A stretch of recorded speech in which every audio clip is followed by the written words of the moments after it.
오늘은 웨스트민스터 소요리 문답 총정리 순서로 따지면 이제 정확하게 보면 5번째예요. 그래서 이제 종말론에 대해서 이제 우리가 말씀해 나눌 거예요. 그래서 신자의 죽음과 부활이죠.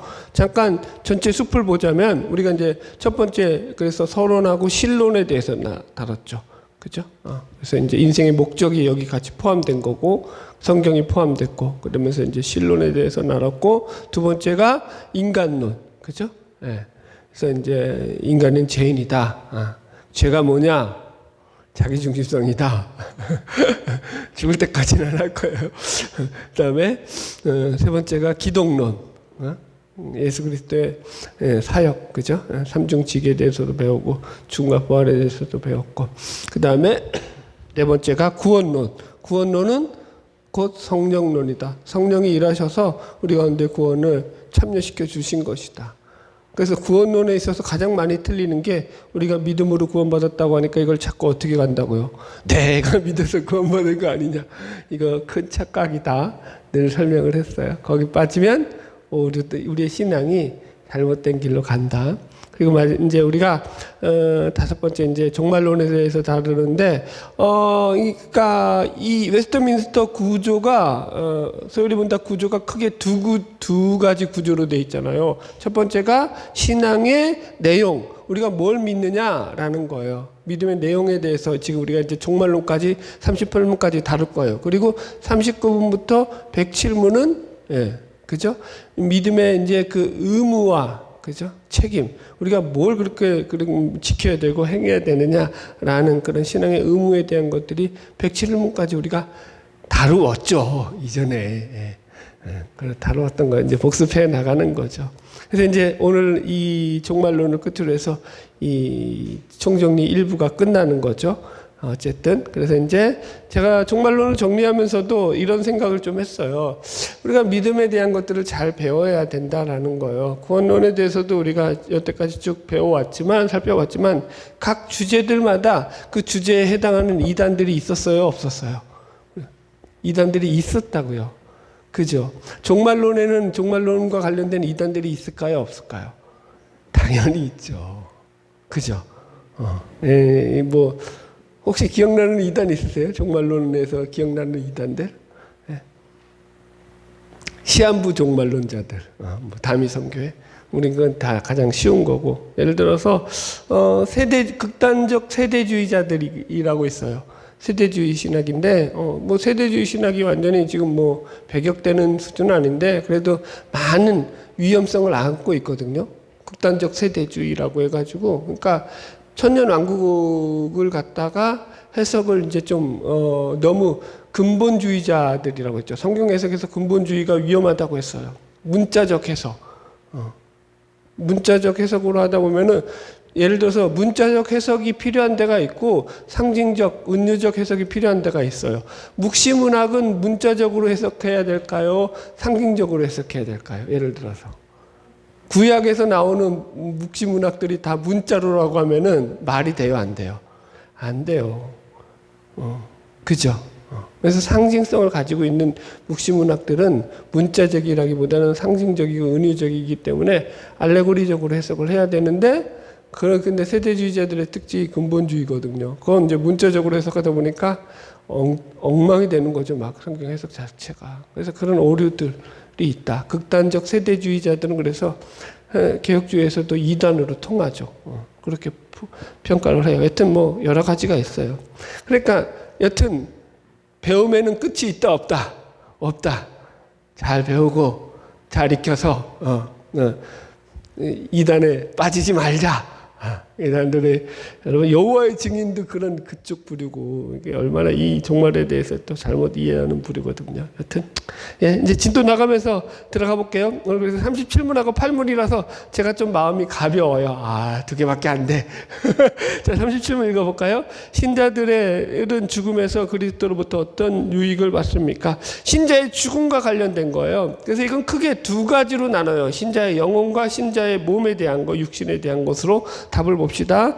신자들의 영혼은 그들의 죽음에서 완전히 거룩하게 되어 즉시 영광 속으로 들어갑니다. 이 영혼에 대한 부분이죠. 두 번째, 그리고 그들의 육신은 여전히 그리스도와 연합하여 부활 때까지 그들의 무덤에서 쉽니다. 그래서 이제 이 신자의 죽음에 대해서 신자의 영혼의 문제가 있고 죽음과 관련된 신자의 육신에 관한 문제, 몸에 관한 문제가 두 가지가 있다. 이거 잘 배워야겠죠? 그죠? 네. 잘 배웠어요. 먼저 영혼에 관한 거 정리합시다. 죽을 때 신자의 영혼은 어떻게 되느냐? 신자의 영혼은 그들의 죽음에서 완전히 거룩하게 되어 즉시 영광 속으로 들어가게 된다. 신자가 죽을 때 신자의 영혼은 주님 품에 안긴다. 그죠? 예를 들어서 여기 누가복음 23장 43절에 이제 이 강도가, 예수님 옆에 달린 강도가 주여 낙원에 이를 때 나 좀 기억해 달라고 하니까 예수님이 그 강도에게 이렇게 말하잖아요. 예수께서 이르시되 내가 진실로 내게 이르노니 오늘 내가 나와 함께 낙원에 있으리라 하시니라. 그죠?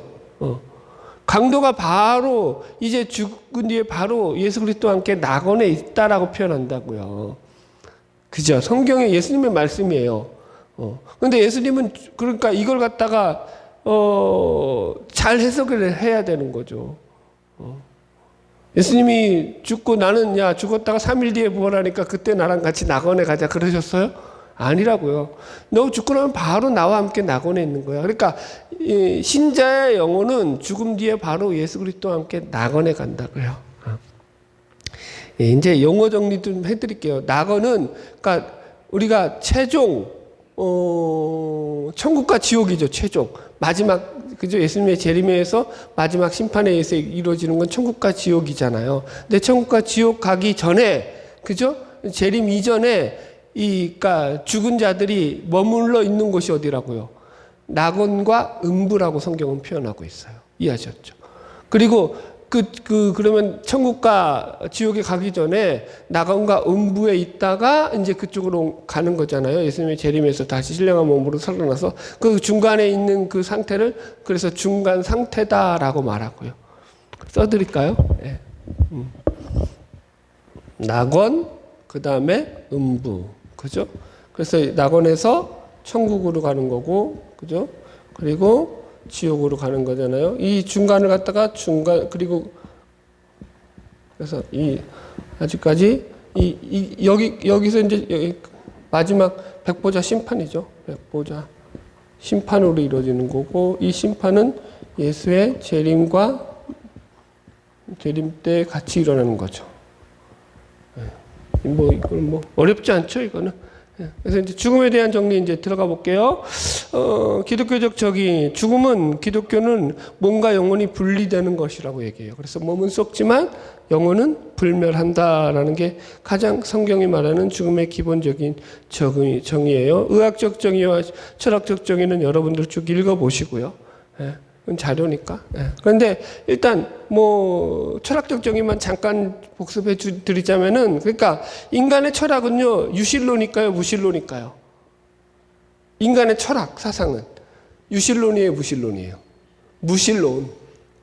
인간의 철학은요 신이 없어요. 그들은요 무실론적 입장에서 그래서 죽음과 종말을 바라봐요. 여기 써놨잖아요. 이실론이라든가 자연주의를 말하는 볼테르, 루소, 데카르트, 마르크스도 다 죽음을 뭐라고 봤냐면 사망은 인격과 개체성의 소멸이다.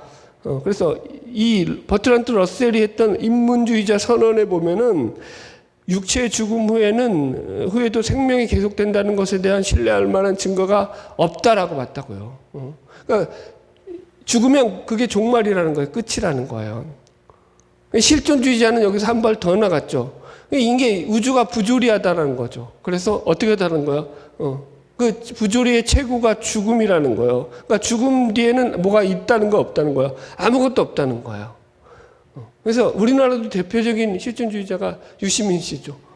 그래서 그 책에서 그분이 하는 말이 뭐예요? 그러니까 죽으면 다 끝이니까 살았을 때 마음껏 즐기라는 거예요. 그래서 이 세상에서 살았을 때 열심히 놀고 일하고 연대하고 사랑하라. 그분이 주장하는 거죠. 여튼 그러니까 이 모든 철학자들이 그런 건 아니지만 무신론적인 개념 속에서 이 철학은요, 그러니까 그 죽음을 종말과 멸망으로 보고 있다라는 거예요. 우리는 그래요, 안 그래요? 아니라는 거죠, 우리는. 그래서 2번, 영혼은 불멸한다. 성경에 영혼이 불멸한다는 내용이 아주 많이 나오죠. 자, 제가 그냥 구절들만 쭉 써놨는데 읽으면서 조금 풀이하면 할 거 있으면 할게요. 마태복음 10장 28절. 몸은 죽여도 영혼은 능히 죽이지 못하는 자들을 두려워하지 말고 오직 몸과 영혼을 능히 지옥에 멸하실 수 있는 이를 두려워하라. 그죠? 예. 그러니까 몸과 영혼을 능히 지옥에 멸할 자가 있다라는 거 없다는 거예요. 있다라고요. 그럼 지옥을 멸한다라는 것이 지옥이 뭐라고 표현하고 있느냐? 마태복음 25장 41절 또 왼편에 있는 자들에게 이르시되 저주를 받은 자들아 나를 떠나 마귀와 그 사자를 위하여 예비된 어떤 불? 영원한 불에 들어가라. 지옥이 뭐라고요? 영원한 불. 그죠? 예. 그래서 그런 곳이 있다라는 거예요. 그래서 또 우리 믿는 자들이 들어갈 곳은 영원한 집이라고 말하죠. 반대로 고린도후서 5장 1절 만일 땅에 있는 우리 집이 장막집이 무너지면 하나님께서 지으신 집 곧 손으로 지은 것이 아니요 하늘에 있는 영원한 집이 우리에게 있는 줄 아노라. 그죠? 영원한 집이 있다라는 거예요. 네. 요한복음 8장 51절로 진실로 진실로 너에게 이르노니 사람이 내 말을 지키면 영원히 죽음을 보지 아니하리라. 그러니까 영원이란 말을 계속 쓴다고요. 그죠? 그래서 이제 일단 영혼은 죽지 않는다. 네, 넘어갈게요. 3번 불멸하는 영혼의 궁극적인 운명은 둘로 갈린다는 거예요. 그렇다고 해서 이 영혼이 그러니까 영혼이 사는데 그 사는 운명이 다르다라는 거죠. 히브리서 9장 27절 한 번 죽는 것은 사람에게 정하신 것이요 그 후에는 심판이 있다. 그러면서 그 심판으로 어떻게 되냐면 신자의 죽음과 운명이 있고 불신자의 죽음과 운명이 따로 있다라는 거예요. 신자의 죽음과 운명은 어떻게 된다고요? 영원한 생명의 삶을 누린다라는 거예요. 그죠? 그래서 요한복음 11장 25절 이하도 마찬가지죠. 예수께서 이르시되 내가 부활이요 생명이니 나를 믿는 자는 죽어도 살겠고 물을 살아서 나를 믿는 자는 영원히 죽지 아니하리니 이것을 내가 믿느냐. 영원히 죽지 않는다라는 거예요. 영생한다라고요. 그죠? 영원한 생명의 삶을 사는 거죠. 그런데 불신자의 죽음과 삶은 영원한 형벌의 삶을 산다는 거죠. 그래서 계시록에서는 이걸 둘째 사망이라고 말하고 있죠. 계시록 20장 11절로 15절 벽보자 심판 가운데 이렇게 말씀하고 있어요. 사람이 자기 행위대로 심판을 받고 사망과 음보도 불못에 던져지니 이것은 둘째 사망 곧 불못이라 누구든지 생명책에 기록되지 못한 자는 불못에 던져지니라. 그죠? 지금 여러분 제가 성경 얘기하는 거예요? 제 얘기하는 거예요? 성경 얘기. 성경에 그러니까 이 영혼이 영원한 생명을 누리고 살든지 아니면 영원한 지옥에서 형벌을 받고 살든지 둘 중에 하나밖에 없다라고 얘기하고 있다고요. 그죠? 중간에 있어야 또 다른 어떤 그게 뭐라 그래요? 그 천주교에서 말하듯이 연옥이 있어요? 그건 나는 몰라. 천주교랑 싸우기 싫어. 하여튼 근데 그 성경은 없어요. 그죠? 성경은 두 가지로 나눈다고요. 자, 영혼 멸절설. 이거 성경적이지 않아요. 이게 무슨 영혼 멸절설이 뭐예요? 그러니까 우리는 영혼이 불멸한다는 거죠. 우리는 영혼 불멸설이에요. 기독교는. 그런데 여기서도 영혼 멸절설을 주장하는 사람들이 있어요. 왜냐하면 사랑의 하나님이 어떻게 지옥을 만들어서 그가 만든 피조물을 영원한 고통에 빠지게 할 수 있느냐. 그럴 수 없다. 그래서 생겨난 중간 그런 사상이 이게 서로 이제 이거 서로 좋게 가자가 영혼 멸절설이죠. 그러니까 불신자들은 어떻게 되는 거예요? 영혼이 멸절돼서 사라진다라고 그렇게 이제 표현을 하는 거죠. 그러나 성경에 그런 내용이 있어요, 없어요? 성경에 그런 내용은 없다. 그래서 여러분들 이게 인간적으로 매력적이라고 해서 여러분들 그래서 이게 존 스투트 유명한 그 신학자죠. 이 목사님도 나중에 말년에 그렇게 좋은 책들을 많이 냈다가 자기 이제 사촌 누이의 죽음과 그런 것들 때문에 안타까움 때문에 이런 영혼 멸절설을 잠깐 얘기했었거든요. 그러니까 이제 거기서 그 사람의 큰 흠이 됐는데 성경은 그렇게 얘기하고 있지 않죠. 이 영혼이요, 그죠? 천국에서 살든지 지옥에서 살든지 둘 중에 하나인 거예요. 근데 영혼만 살면 게 아니죠. 이제 새로운 몸을 입고 사는 거죠. 이제 몸에 대한 얘기는 조금 이따 다루게 해요. 그래서 이제 다섯 번째, 신자의 영혼은 죽는 즉시 영광 속으로 들어가 하나님의 얼굴을 배웠고 영광을 누린다. 제가 아까 이것도 설명했죠. 강도가 죽은 뒤에 하나님 예수님과 함께 낙원에 바로 즉시 갔다라고 했어요. 그래서 우리 신자의 죽음은요, 그게 영광되다라는 걸 우리가 인식하고 살아야 돼요. 여기 이제 참고문헌은 여러분들이 읽어보시고, 그죠? 바울도 그래서 내가 죽는 게 차라리 나한테는 유익하다. 여기 빌립보서 1장 21절로 23절 보면은 밑에, 그죠?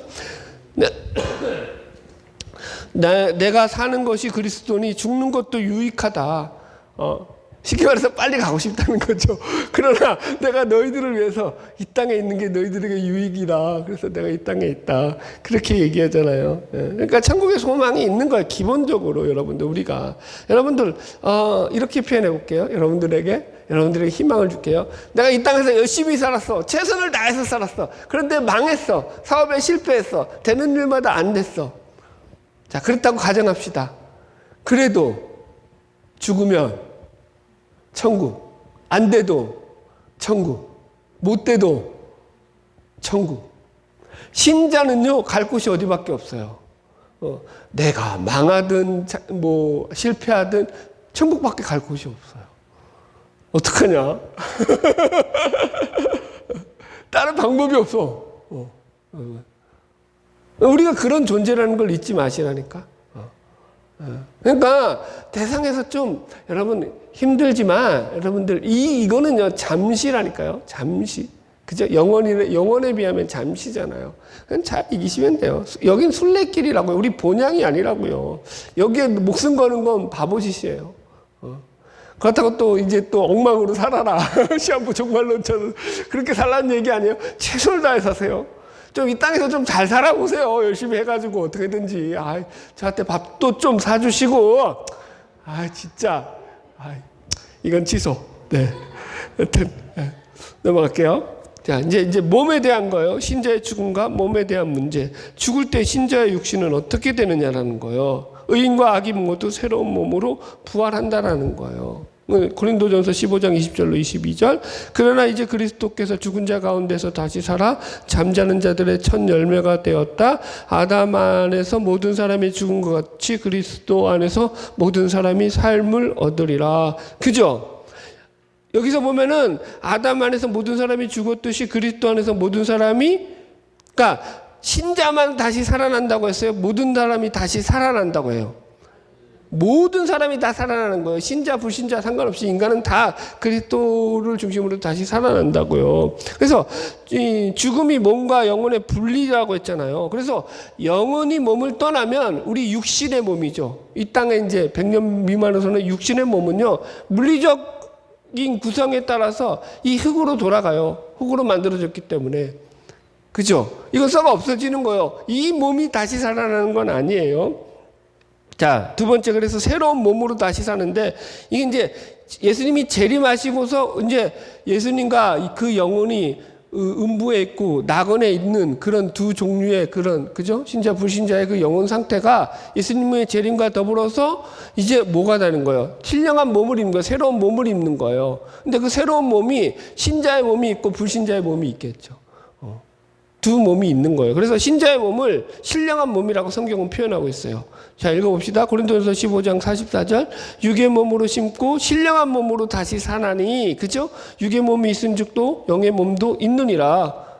육의 몸은 뭐예요? 이 땅에서 100년 사는 그 육신의 몸을 말하는 거면, 신령한 몸은 뭐예요? 우리의 영혼이 있는 몸, 영원히 살아가는 몸. 예수님의 몸이죠. 쉽게 말해서 부활하신 예수님의 몸이 그런 몸이잖아요. 우리 그건 정확하게 알 수 없죠. 낸들 입어봤어? 나한테 막 물어봤자 소용없어요. 나도 몰라요. 죽어보면 알겠죠. 아니, 예수님 재림 때 다시 입어봐야죠. 그러나 성경에서 뭐라고 얘기했냐면은 비록 부활 후 몸으로 다시 살아도 의인은 두 번째 죽음이 없으나 악인은 두 번째 죽음이 있다고 기록하고 있어요. 그래서 그 죽음은 사라지는 죽음이 아니라 산채로 영원한 고통 속에 들어가는 것이라고 성경이 계시하고 있죠. 그래서 이 몸을 굳이 성경에 정확하게 뭐라고 말하고 있지 않지만 제가 임의로 뭐라고 표현했다고요? 죽을 몸이다 라고 표현했어요. 죽을 몸. 신령한 몸이 있고 죽을 몸이 있는 거예요. 둘째 사망으로 임하는 몸. 이 죽을 몸이라는 건 로마서 6장 12절이나 8절 11절에 나와요. 그래서 첫 번째, 신령한 몸으로 신자는 다시 사는 거예요. 예? 그죠? 예, 넘깁시다. 이걸 갖다가 제가 씨에 대한 비유로 설명을 할게요. 보세요. 신령한 몸이라는 게 우리가 어떤 몸인지는 모르지만 성경은 그걸 어떻게 표현하고 있냐면은 씨의 비유로 표현하고 있어요. 씨로. 고린도전서 15장에. 그죠?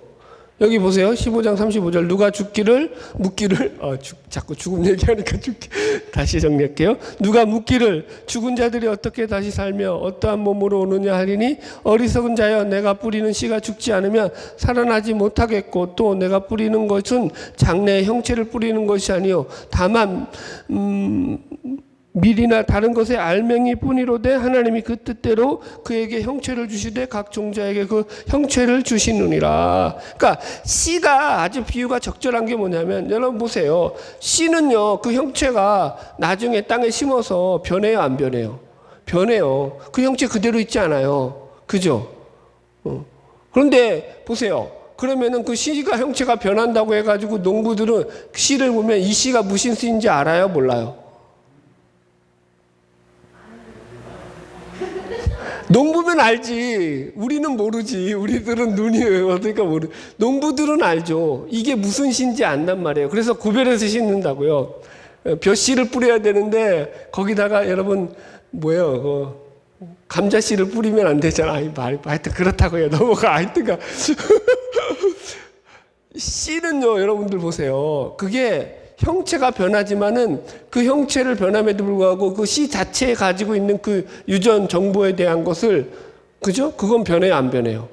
안 변한다고요. 그 얘기한다고요. 그러니까 우리가 신령한 몸을 입을 때 그 우리 안에 있던 그 유전 정보, 육체의 몸으로 가지고 있었을 때 가졌던 유전 정보는요, 그대로 옮겨지는 거예요.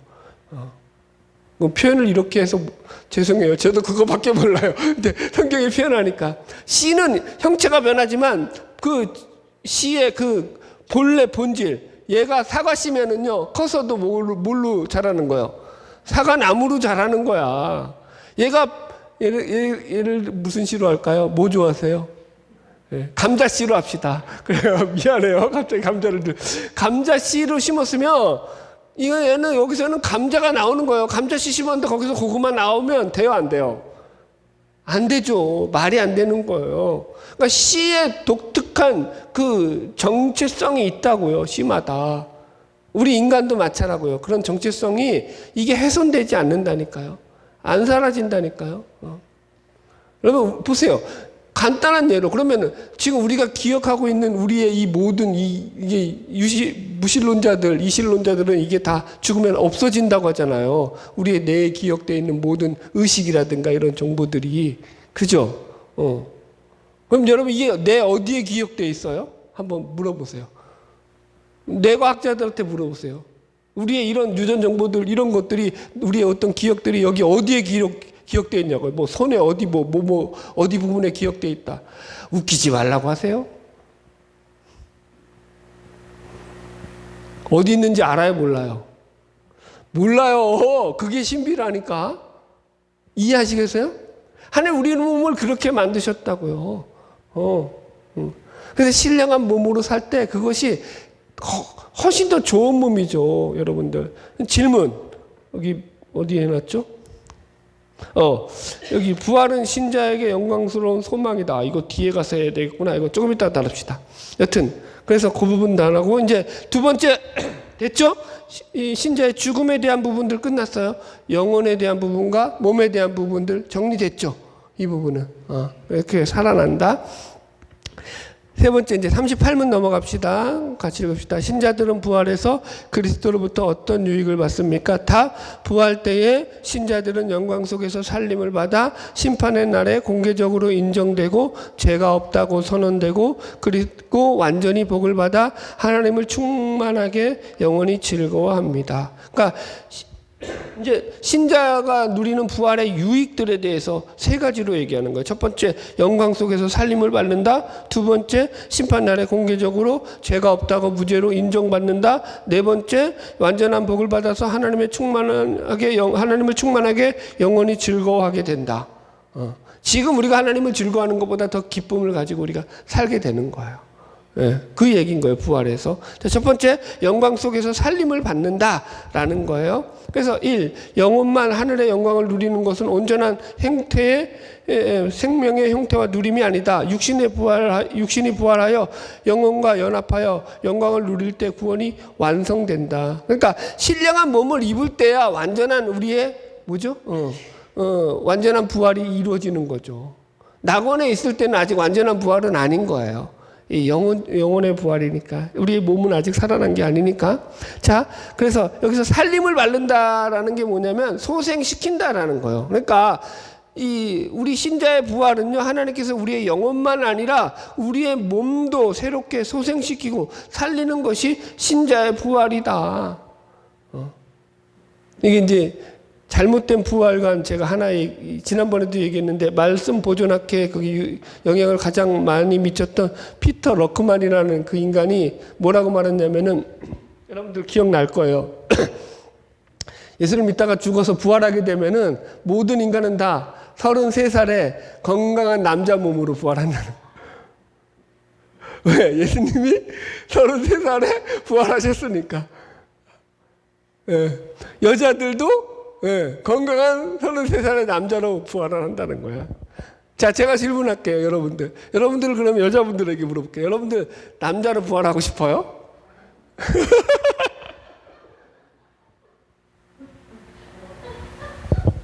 왜? 남자로 태어나고 싶은 사람도 있겠지. 그런데 봐봐요. 다 반대하잖아, 대부분.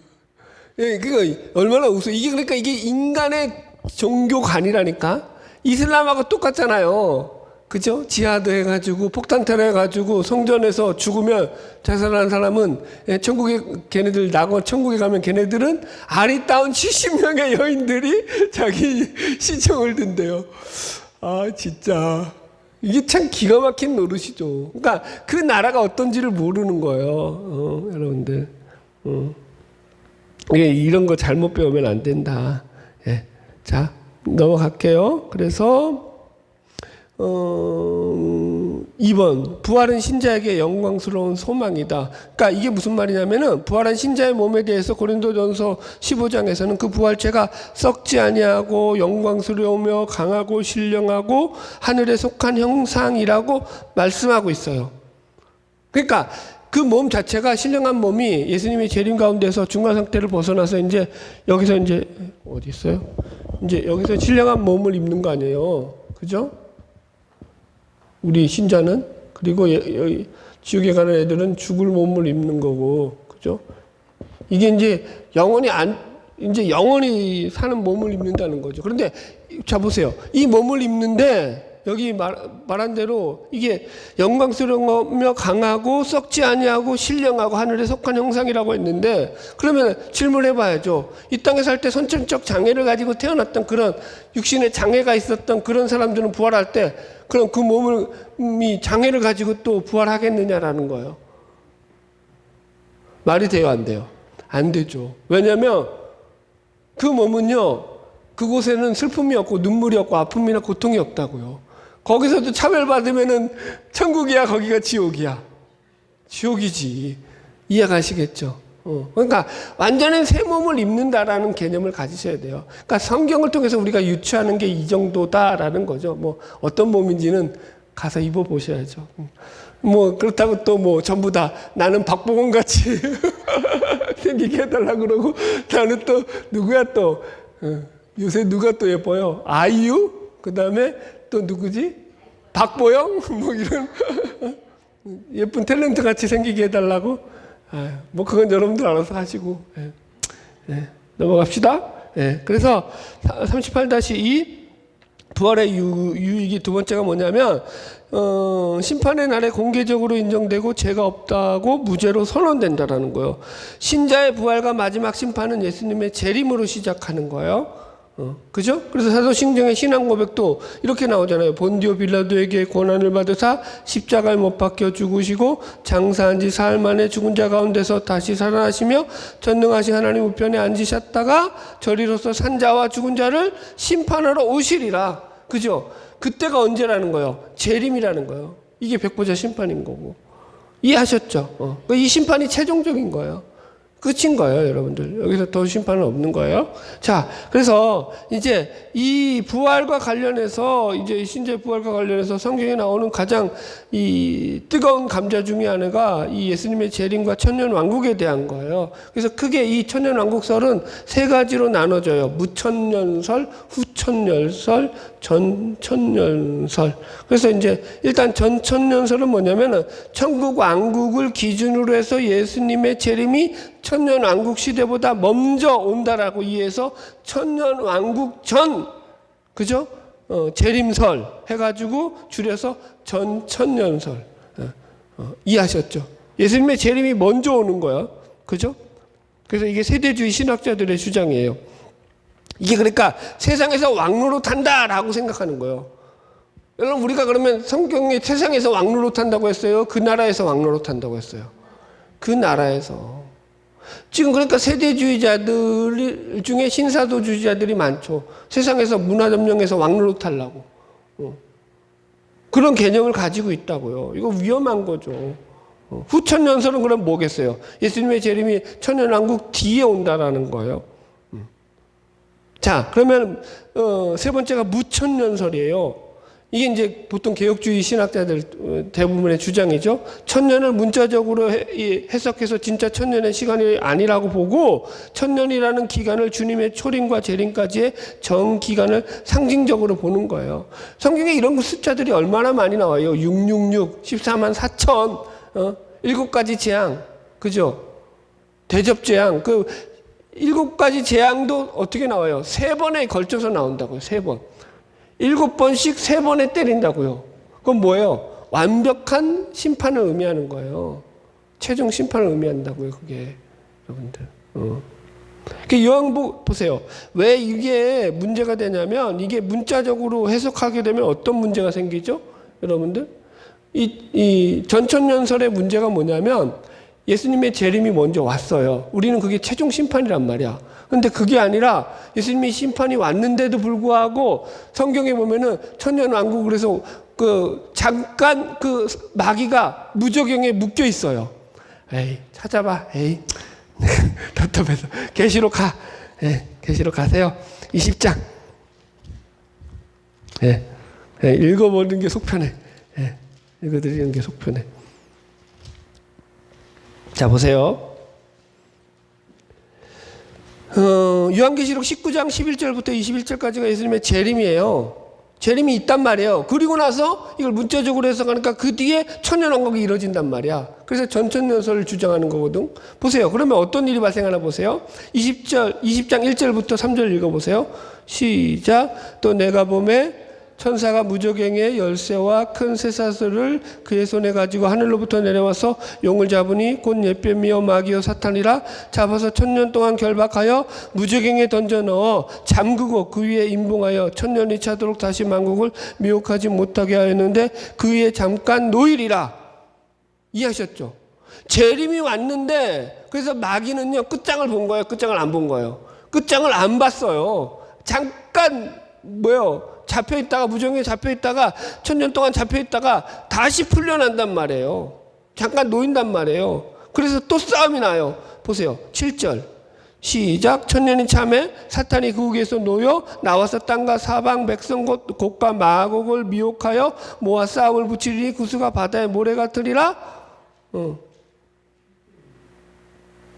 보세요. 예수님의 재림이 끝이란 말이에요. 근데 여기서는 예수님의 이 전천년설로 주장하면 예수님의 재림이 끝이에요, 아니에요?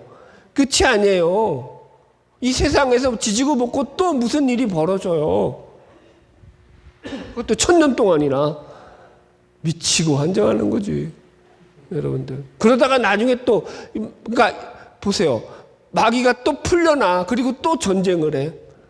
그걸 곡과 마곡의 전쟁이라고 한다고요. 말이 돼요, 안 돼요? 요한계시록은요, 정강법이라. 그러니까 이걸 문자적으로 해석하기 때문에 이렇게 오해가 온다고 지금 설명하는 거잖아요. 문자적으로 이해하면 된다, 안 된다? 안 된다. 성경은요, 정강법으로 이루어져 있다고. 자, 다시 설명할게요. 정강법은 뭐냐면, 시각이 다르다고요. 시각이. 보는 시각에 따라서. 자, 보세요. 7 인의 재앙, 7 나팔의 재앙, 7 대접의 재앙. 그죠? 그 재앙 때마다 지구가 멸망해요, 안 멸망해요? 그럼 지구는 골몇 번 멸망했다 또 만들어줘야 되는데, 어떡할 거예요, 그러면은? 여러분들. 그 문자적으로 돼 있잖아요. 멸망했는데 또 어디서 멸망할 게 또 나와가지고 또 멸망을 하냐고. 집에 가서 오늘 숙제, 일주일 동안 계시록 10번 읽고 오기. 이분들은 아주 그냥 지구가 몇 번 멸망당하는지 한번 찾아보기. 여러분들. 확인하시라니까? 우기지 말고. 여러분. 그게 무슨 얘기예요? 그러니까 7 인의 재앙이 말하는 메시지가 다르고 7 나팔의 재앙이 말하는 메시지가 다르고 7 대접의 재앙이 말하는 메시지가 달라요. 시각을 달리해서 점점 그러니까 하나님의 심판이 이루어지는 그 과정들을 정강법이라고요. 여기 그러니까 7 인의 재앙에서는 출애굽의 10가지 재앙하고 똑같은 방식으로 재앙을 묘사해요.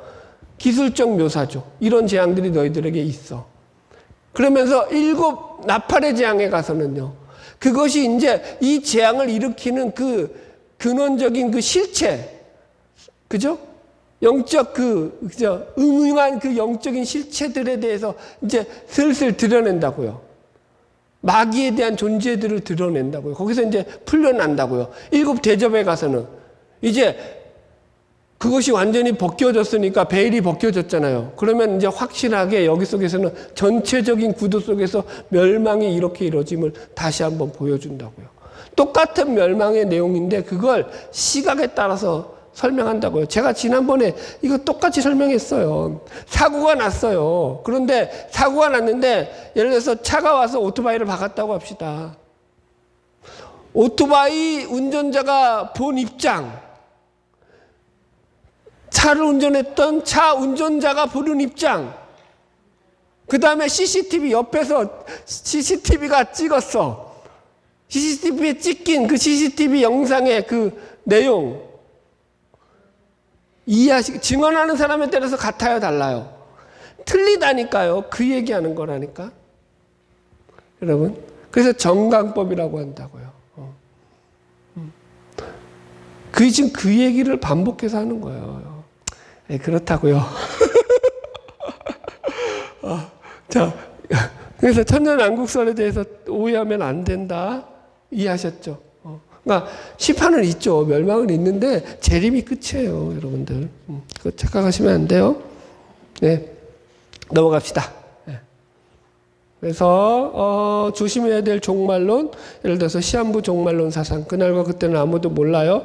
여호와의 증인에게는요 1914년이라는 교리가 있어요. 이 1914년에 예수님이 하늘왕국에 보이지 않게 임하셨다라는 거예요. 그래서 1918년까지 그리스도교의 모든 종교 조직을 시험해 보셨는데 그 중에서 여호와의 증인이라는 이 조직만 그 시험에 통과해서 1919년에 이 하나님의 조직으로서 자기들이 인정받았다라는 게 1914년의 교리예요.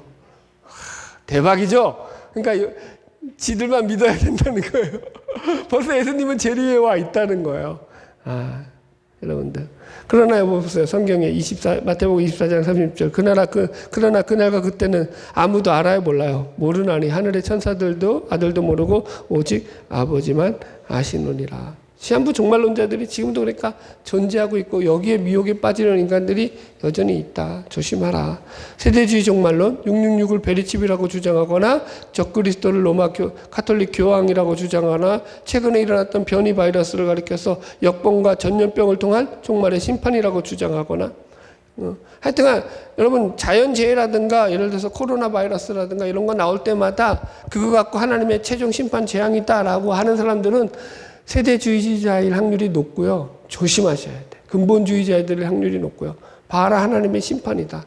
옛날에 진짜 저희 목사님도 진짜 근본주의자 하셨거든요. 그러니까 이분은 하여튼간 뭐가 하나만 터지면 그쪽으로 쓰나미 터진 적 있잖아요. 일본에.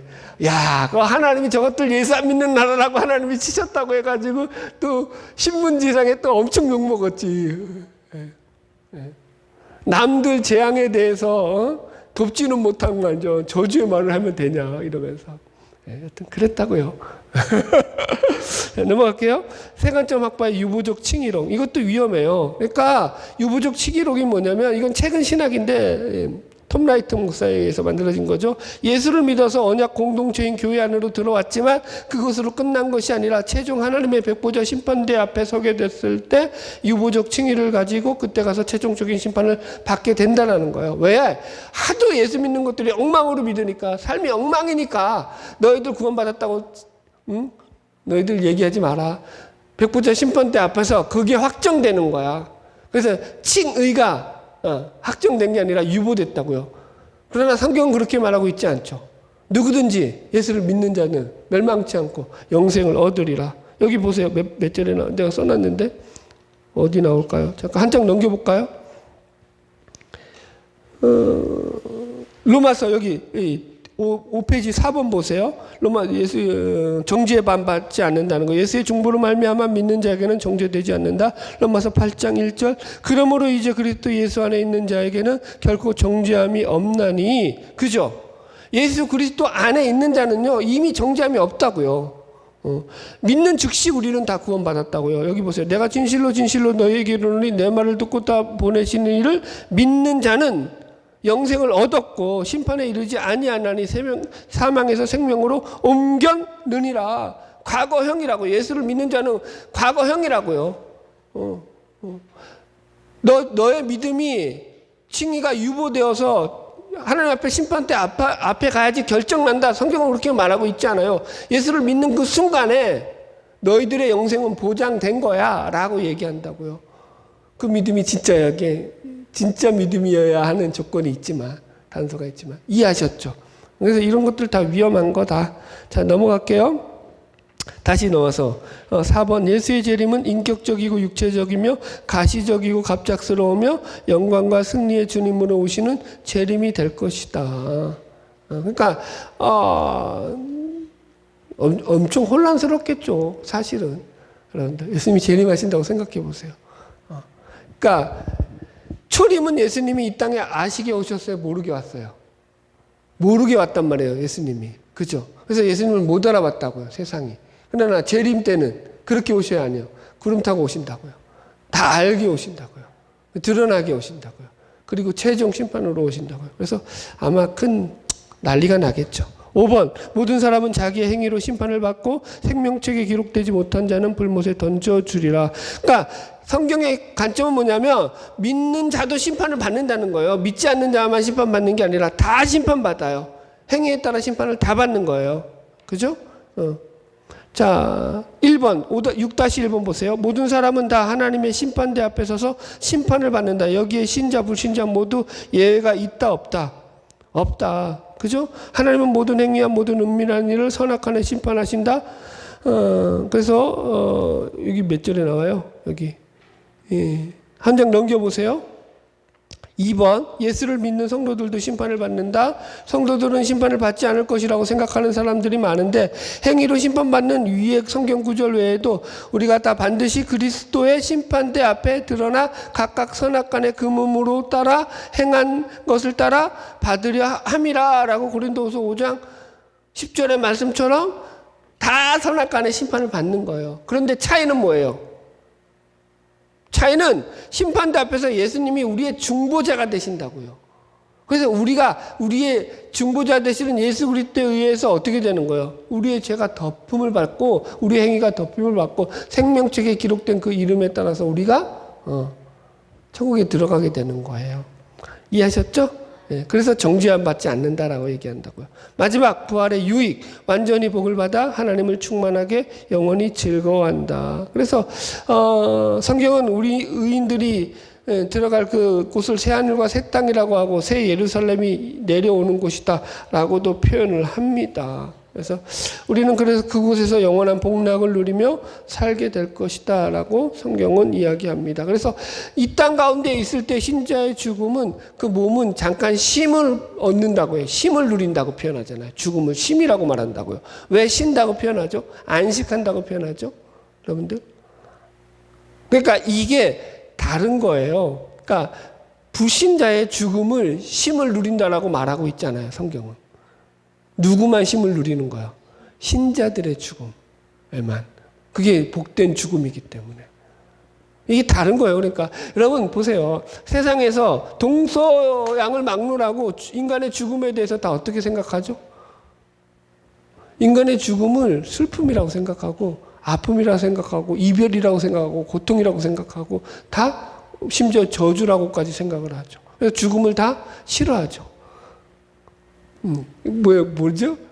개똥밭에 굴러도 이생이 낫다고. 그죠? 그래서 우리는 다 어떻게든지 이 땅에서 한 번 더 살아보려고. 그런데 신자는 그렇지 않아요. 진짜 적용해 봅시다.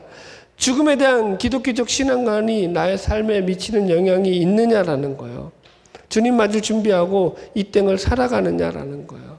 우리는요, 죽음이 복된 죽음이라니까요.